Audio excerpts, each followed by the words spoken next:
Fetterman, welcome. Good to see you, buddy. Take care. Thank you. You're on. Thank you, Mr. Chairman. Thank you. Wow. Now, I just want to say that I'm a gigantic fan of the Army Corps. Really. You know, I wish I had a shirt that I could say that, but they don't have it in my size. And I live literally right on the Mon River, and I've really seen, you know, the kind of work that you've done. And I've actually been at kind of the ribbon cuttings about that, and just how important the work that you've done. And that has generated another century of commerce on the river. So, and again, thank you for that kind of, certainly I could have never figured out how you get it done, but you guys do, and you get it done. And I'm really in awe of your work.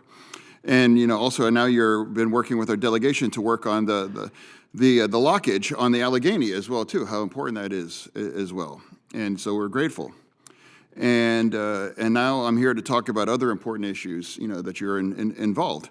Now, I'm the last speaker, and, you know, this isn't exactly as sexy as or more interesting on Taylor Swift is dating, you know, but we are here to talk about a really important issue.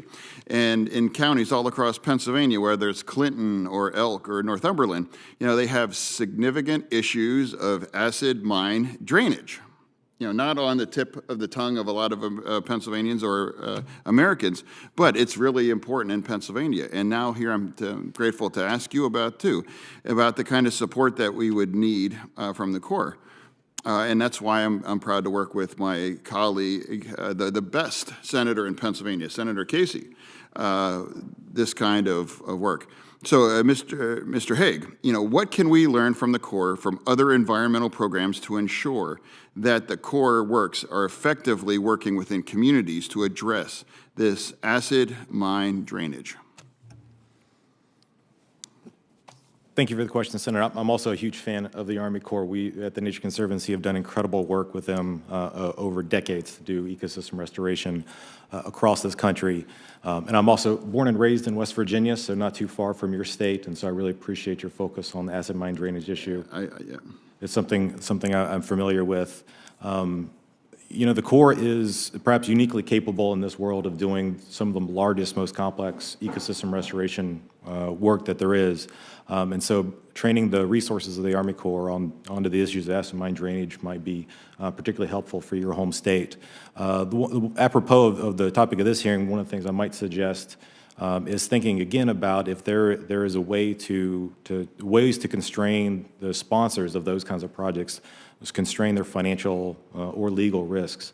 And I think particularly with acid mine drainage, where you might have an ongoing discharge of contaminated water, you might want to think specifically about how we can encourage non-federal sponsors to join in those efforts by finding some ways to articulate an endpoint at which they can plan around their financial commitments.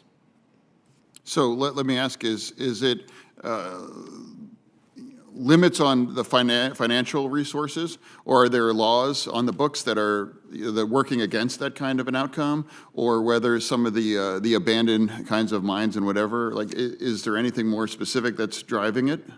Yes, and a lot of the problems that sponsors of all projects, and I think this would apply for restoration in the acid mine drainage context as well, do have to sign these project partnership agreements that have several requirements in them that are rooted in law.